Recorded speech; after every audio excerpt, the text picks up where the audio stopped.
What's up, everybody? It's Sid and Millie back with another Manchester United game day review. You know what time it We is. yeah, we watched the Manchester United versus Brentford game in the Premier League today, and ended up in a 2-1 win. So we're happy. We're happy. We're Come on, happy. get in.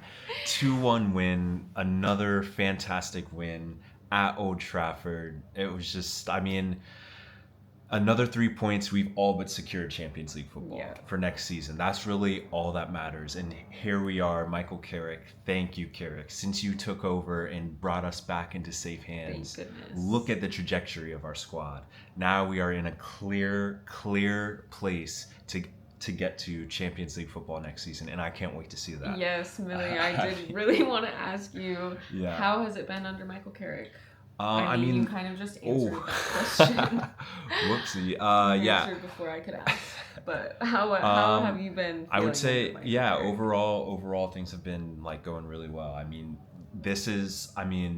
Again, Manchester United, we expect to be challenging for the Premier League title every single season. Obviously, we were handicapped for the first half of the season. So with the time that Michael Carrick has had, he's done a fantastic job. I mean, the elements of the game are all slowly piecing together with the group. You would have seen today, Kobe Mainu would have had a legendary assist within the first 3 minutes of the match.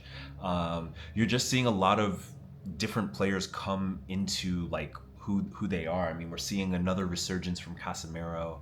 We're seeing Bruno Fernandes popping out assists. He's now one away from the Premier League record in the modern era. I mean, So close. that doesn't Come happen. on. That doesn't happen in a vacuum. That happens when you have the trust of the manager. That happens when a manager is playing players in their proper positions, and that's what happens when you have a manager who trusts in the youth and the future of our club, which is in Kobe Mainu. And so we're seeing all of the elements finally pieced together. Yeah. I think it was just another fantastic win, and again, third place, Champions League now right there. And third place finish given where we were before and compared to last season's travesty. Hey, Can't be mad at Michael it. Carrick, up Michael Love Carrick. it. Pop the collar on him, you know what I'm saying? So I guess to get into like the specifics of the game though, first half, United was playing, really beautiful football. I mean, for the first 20-ish minutes before we scored the goal, United was putting on a ton of pressure. Again, Kobe Mainu was just flying high for the first 15 minutes of the game, just absolutely balling on him. We had some missed opportunities, which was kind of frustrating to see because, again, we could have been maybe 1-2-0 up within the first 15 minutes of the match. And United was really dominating and maintaining the pressure in their half. So that was just really brilliant to see. A great start to the game, and Kobe Mainu really set the tone of the game. And that was fantastic. I will say, though, we got the goal. We got the goal off a set piece. Who doesn't mark Harry Maguire at the back? Notorious. Do you even watch United play and you're not marking Harry Maguire at the back post? Brentford, hey, thank you, Brentford. We'll take it. So Brentford decided it'd be a good idea to just leave Harry Maguire at the back post. Harry Maguire, in true Harry fashion, did the right thing, which is head the ball back across goal, back into a dangerous position, heads it across to like the deep six area where our guy Casemiro was just waiting, and in perfect Casemiro fashion, heads it home, puts us in front. And yeah, there was never a question about it. Perfectly onside, perfectly weighted header in both cases, and a perfect ball from Bruno Fernandes. Just all around a great finish. Exactly what you want to see in a set piece. And again, Brentford. Guys, watch the tape. All right, we're aiming for Harry Maguire and Casemiro every time, guys. I mean, it doesn't take a genius to know that. I mean, I'm just saying. But anyway, we appreciate it because it worked out for us. Hey, even when they know, right? It doesn't mean they're gonna watch it. Yeah, that's fact. So that was the first goal. Now, I will say what happened after we scored. I mean, for the next 20, almost until halfway, Brentford was playing us off the pitch. Yeah, I'm not sure what happened after we scored the goal. We just lost all of our marbles. Everything that we were doing to be successful in the first 15 minutes, we just lost the plot for a what little bit. happened? Because there was like multiple shots, like multiple where they could have scored. Yeah, hey, Lamens. Hey, Lamens, great work out there, man. Great work. You know, Maguire had some great saves, some great last-ditch tackles. Heaven had some great tackles, but I mean, also some of the opportunity. I mean, one of the opportunities came from just a direct ball over the top. Our midfield had dropped off so deep that their defensive midfielder was able to pick up the ball and ping a ball right over the top of our back line with literally no pressure on him, and the guy was straight in on goal off of Heaven's shoulder. So it's just like, those are the moments in games where it's immensely important that United is still keyed in, because a better team is scoring some of those opportunities. And that's always, you know, the threat that you have to think about. You know, after we score the goal, can we maintain that focus? Can we keep that focus? Can we stay locked in and not give their midfielders opportunities to pick out perfect chances? And again, like, we were just a little bit lackadaisical on the defensive side. We had a few of our attacking players not wanting to track back and do their defensive actions, and those plays cost us, and Brentford was really taking advantage of it. And they created probably 3 or 4 pretty big chances to score, to be fair to them, leading up until halftime. So yeah, I think up until the goal, Man United was absolutely brilliant. Then we scored the goal, and then we took our foot off the pedal, which was massively dangerous. But then, you know, getting to halftime was immensely important, and we did so still maintaining the 1-0 lead. So regardless of maintaining the pressure and taking the pressure, I'm still happy to say that the guys were resilient. They held out. They didn't give up a cheap goal. They continued to fight. They continued to push back against Brentford, and we created chances even though we were kind of pushed back, you know, at times. And obviously we got our second goal. So, you know, you really can't complain about that. A Bruno Fernandes assist. Šeško, my guy. Woo! Booyaka, what a finish, Šeško. Just absolutely brilliant. I mean, the composure in his touch when he received the ball from Bruno to create that little half yard of space, and then the finish, just powerful. I mean, just brilliant. What can you say? Yeah, and I love the fact that Bruno, in that moment, he had 2 options. He had Membo on the right and he had Šeško on the left. He trusted Šeško with that opportunity, and it paid off. And again, it just shows the class of Bruno Fernandes. I mean, the guy can pick out an assist. From 10 seconds before. I will never accept Bruno Fernandes slander. He is a Premier League legend. Fact. Manchester United legend, fact, 100%. We have to get him the Premier League. We have to get him the Champions League before he leaves our club. That's just. Please. We've got to make it happen. Yes. Because he will have one of the most illustrious career of any Premier League midfielder of all time, guaranteed by the end of his career at Man United. He's unreal.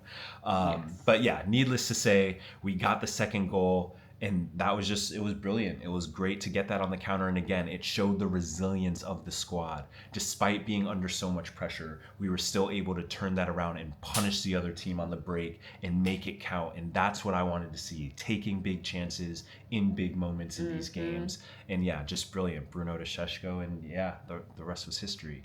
So yeah, I mean, I will say their goal came off of a corner kick that I wouldn't necessarily say was their corner kick. No, we're getting into the second half. Yes, we're getting into the second half. So we'll just address the substitution at halftime. The Maserati. No, you're good. Maserati came. I called him Maserati. Maserati came on for Ahmad. I think it was a needed substitution because of the pressure that Brentford was putting on, and we needed a little bit more of a defensive presence in order to mark some of those runners that they were pulling in behind. So I think the substitution, again, from Michael Carrick, showing his manager brain. He knew exactly where the threat was coming from, and he adjusted the squad to make sure we didn't get hurt in the second half. And I can very much appreciate that, Michael Carrick. Thank you for making an early change when we needed it. So absolutely. Immensely important. And I think that's some growth, because earlier, a couple videos ago, I would have been I complained Yes. about us not making substitutions early enough. And here today, Michael Carrick made the call as early as possible, and I Facts. absolutely love that, because that is a sign of a real proper manager, especially Yeah. a Manchester United manager. Make those tough decisions in games to get us the 3 points. That's what matters. So love to see that. And yeah, basically getting into the second half again, pretty good football match. But like Sid said, the corner kick that led up to their goal, we watched the replay. We saw it live. It came back off the Brentford player. Yes. 100%. It did not come off Casemiro. It 100% hit off the Brentford player after Casemiro. Yeah. 100% we saw it. They didn't replay it. Oh, they didn't They replay didn't it, but replay we saw it. but We saw both it. We called it. We Right. both called it out. Right. We're like, there's no way that's a corner. 100%. We watched it hit Cass and then bounce off the other person. Exactly, So, clear as day. clearly, yeah. So Come on. one thing I will say is that I'm actually excited for VAR to now get involved in some of these corner kick decisions next season. That's a new rule they're implementing. Oh, So they couldn't VAR, have even used VAR to check not it. this year, but next year. Oh, I Next was like, year why that are will we be not in double place. checking I know, that? yeah. But next Okay. year, They didn't even show us the replay. I know, because the Got corner it. kick happened so quickly after. Yeah. But yeah, so next year VAR will be taking a look at some plays like this so that they won't be missed, because this is another example of United kind of getting screwed over by the Got refs. it. Because again, if I'm seeing it with 2020 from my screen, the referee who's seeing it hopefully with 2020 should have been able to see it live. I don't know if his perspective was blocked, but then again, that's what sideline refs are for. And again, now thankfully next season, that's what VAR will be for. That took an extra ricochet. That's hopefully the type of calls that they'll save us from next year. Absolutely. And so yeah, I think even in that moment, let's see, we brought on Mason Mount. I know Luke Shaw picked up a little knock and came off. Hopefully he's doing all right. Euro came on in that moment, and then Mount came on for Brian. Xerxes came on, ended up taking off Sheshko. And yeah, I think, I'd love to see Xerxes get a few more minutes. I really think that it takes a player like him a few more minutes to get involved into the game. To be fair, it did take 7 minutes for him to get subbed on. He was waiting at the halfway point for literally forever. They literally scored before he could get subbed on, which was pretty annoying. Was so sad. But yeah, nonetheless, I think I would love to see him get a little bit more of an opportunity. Sheshko looked like he picked up a little knock as he was getting subbed off, so hopefully again we can nurse some of these things, because Liverpool next week, it is a big match. But I do think so we'll go to next week's preview, but yeah, I think overall solid win, got the dub, 3 points, immensely important. Really strong holding our position in third place, which is also brilliant. I think we're 11 points clear in third place now. So yeah, again, life under Michael Carrick, it's nice. We got to appreciate it from where we came from, man. I mean, if you've been here for a while, you've been hearing me, man, at the start of the season to where we are now. What a ride. What a journey. What a journey. So Michael Carrick has really changed our lives in the best way possible. And seeing United play, secure these wins, especially in these tough games against teams who are really, fighting for their position as well. Just an immense 3 points. And I was really, really glad to see that. It was an exciting game. Yeah, facts. So maybe we'll have to do a video at some point in little preview for next week's match, since it's against Liverpool. We know that'll be a big match, but you know who the real Reds gonna get the dub. But anyway, we'll preview that next week. But overall, I think that pretty much encapsulates our thoughts on today's match. I think it was a great win, great 3 points up the Reds, up Manchester United, and let's go next week. I'm excited. So I'm excited. That will be a big game. Facts. But if you made it this far, thanks for watching, and we'll see you next time. See you. Peace. Bye.